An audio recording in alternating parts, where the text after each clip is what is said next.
Okay, well, I'm marching along with this little fella. This is his state of his head and his headdress at the moment. I'd say that's about 3/4 done, and you can see perhaps just behind there is his backpack, rifle. I haven't done any work on that. Let's move that out of the way. Here's his legs and torso. Hopefully that's showing up okay. Again, that's also maybe, it's not complete, it's about half done. I've got to paint all these fancy stripes on there yet. But it's looking okay. He's going to have that big apron on, don't forget, and then he's going to have a rifle over his shoulder and the axe over the other shoulder. So there'll also be some interest to the figure. Let's just, since I've taken to doing this spinning around thing, there's the little guy's head. I have to do his, I don't know if that's a wig or what. Is that some hairstyle they had? Oh yeah, I painted the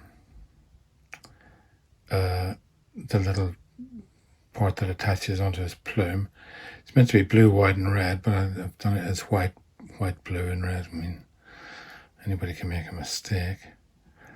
And on his face, I painted a little scar just to add interest. And all this has to be finished up. So there you have it for now.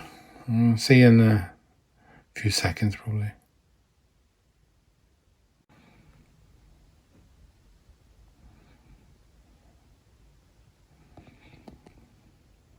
Okay, done a little bit more. You can see I've had a go at so I can zoom in a bit, make sure it's in focus. The stripes, I've just highlighted that for now. I might have to do something else with it. And there on the back, just move the light down. Make sure that's in focus. Back of his arm. Still have to do the buttons along his gaiter thing. So that's kind of what it looks like at the moment. And if you take a look at his face,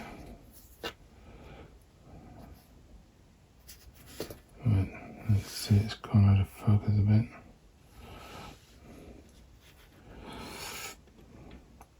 I've mostly worked on the headgear. Plume, cords, a little bit of extra highlight in there. And that's him. Okay, well, I'm going to leave it there for now.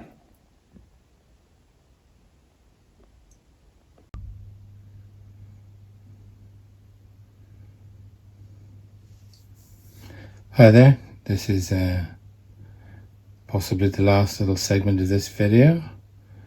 I think he's pretty much all finished. I've just got to put him on a base and fix that musket of his in place. You can see what he looks like there. He's got his axe, got all his equipment attached. This is quite a little project on its own.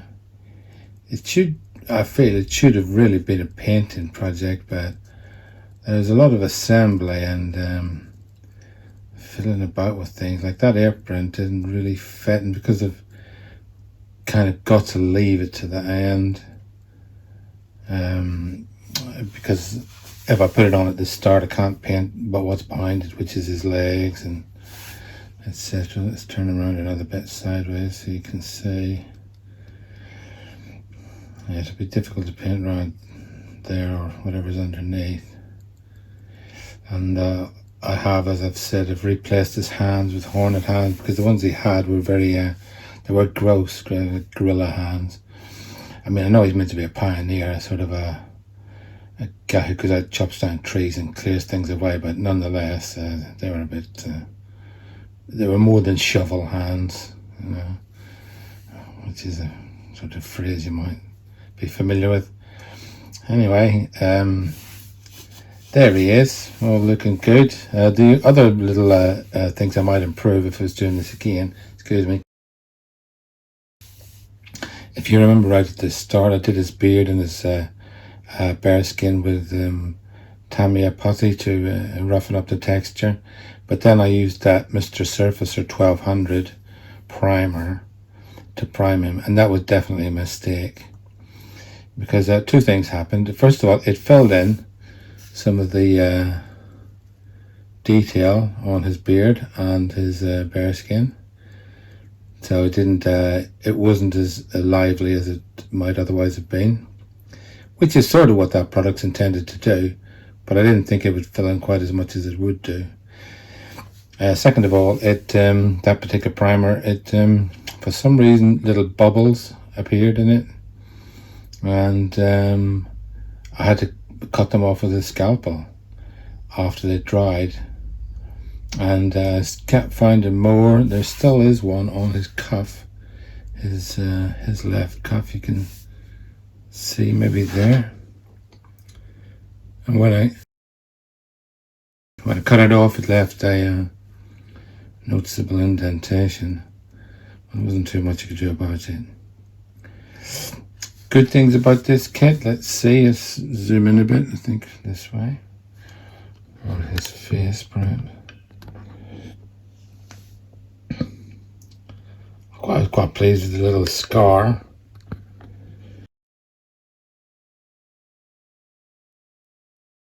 And how his face generally looks. Overall, he's quite an impressive little fellow. He needs a bit more shading. I'm going to leave that to later. Okay. I've got to put some varnish on to get rid of the super glue things. Okay.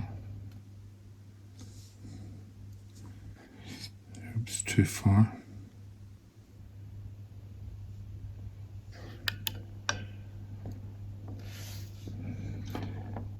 So, anyway, that's him finished. Hope you enjoyed this project. If you did, don't forget to like and subscribe. Okay. There's one more thing to do.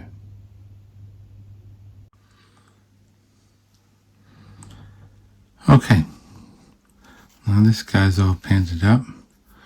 Everything. He could, however, do with a bit more shade. So I've got this dark tone stuff. I'm going to give him a dip. I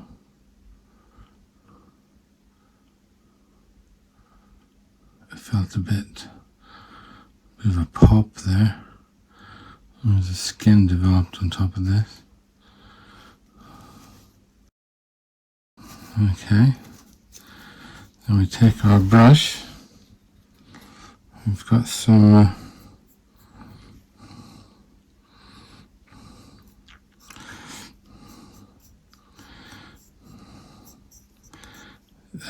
odorless spirits on it. It's basically some version of white spirit.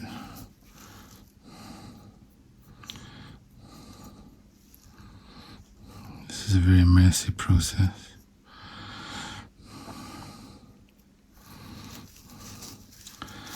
Okay, all of his top half has been dunked or dipped.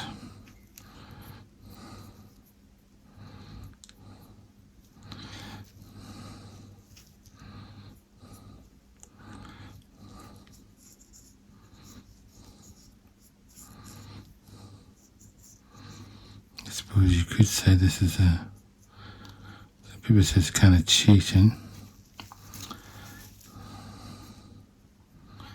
because it does all the does a lot of shading and that kind of stuff automatically. Is that where? But it's like a technique on its own.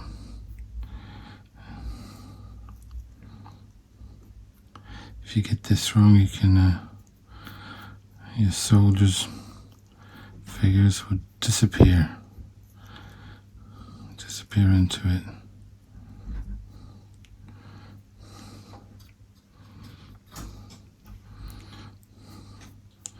You can see it gathers up under his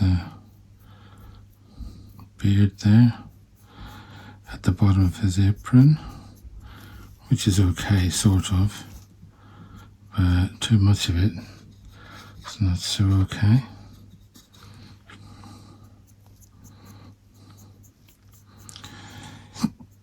I think I've said before in another video that the reason for doing this is twofold. It does produce all this wonderful shading, and if you put on a light coat, fairly light coat, it looks pretty good. It's very subtle, or at least it can be. And second of all, it's a very tough varnish. We can pretty much, I think, allow it to pull up on the inside of that. Don't want it pulling up under there, or there, it's quite so much anyway.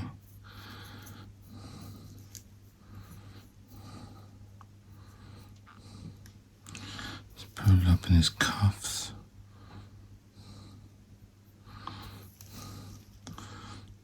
Which is okay, but anything too much of it is not okay.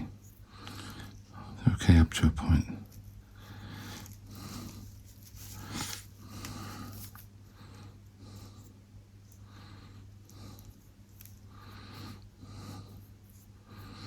Don't want too much together up around his feet.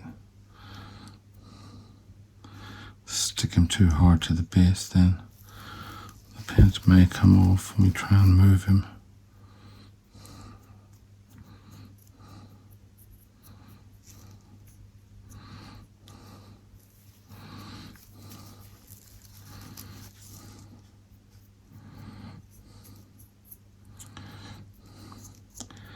I suppose you've taken off about half of what you put on with the dip, maybe more.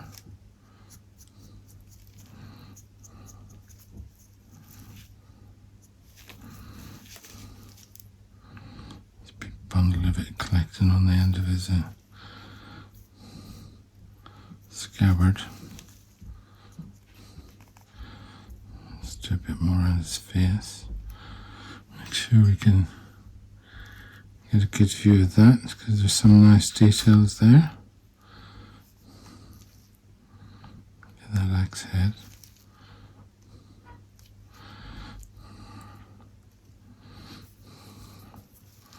It feels a bit like it's beginning to go a bit sticky already, a bit tacky.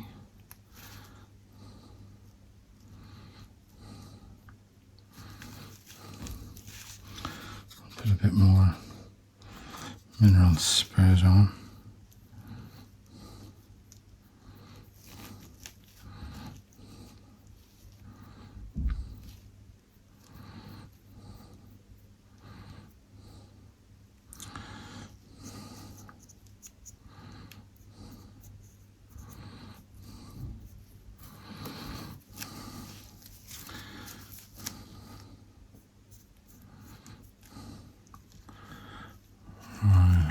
look. Doesn't look too bad. I can't see any specific gatherings left.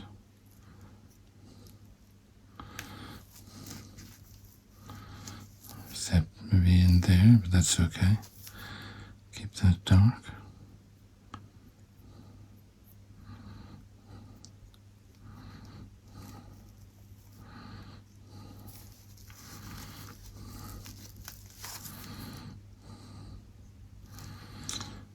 Okay, that's that part of it done. Time to clean the brush. Using these odorless spirits again.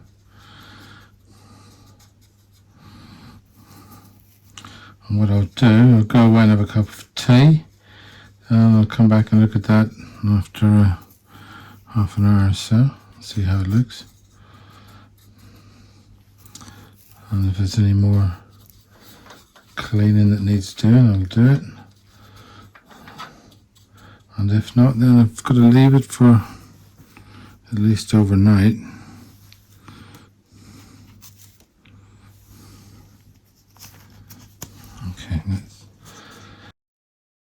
Okay, so we'll get back to you with that.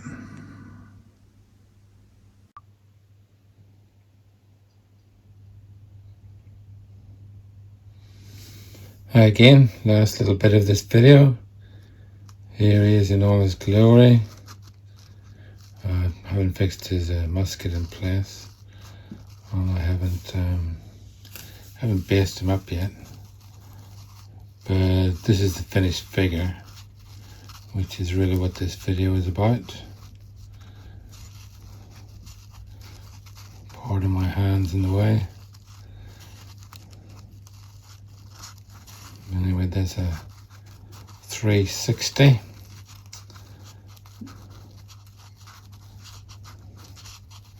View of him. Quite a long time to build this little figure, put it together, paint it, that kind of thing. Make sure it's in focus. It was an enjoyable little project. It's a very interesting figure. I built some of these Historex figures before, years and years ago, and yeah, it's quite a challenge putting them together so that they look okay rather than that they look like toy soldiers. Used all kinds of paints, scale 75, scale color. Used Wargames Foundry paints. Used Vallejo paints. Yeah, all sorts. As well as the army painter tip, of course. Okay, there he is. I'll just leave it there. Don't forget to like and subscribe if you like this video. And hopefully I'll be able to make another one then. Thanks very much. Bye-bye.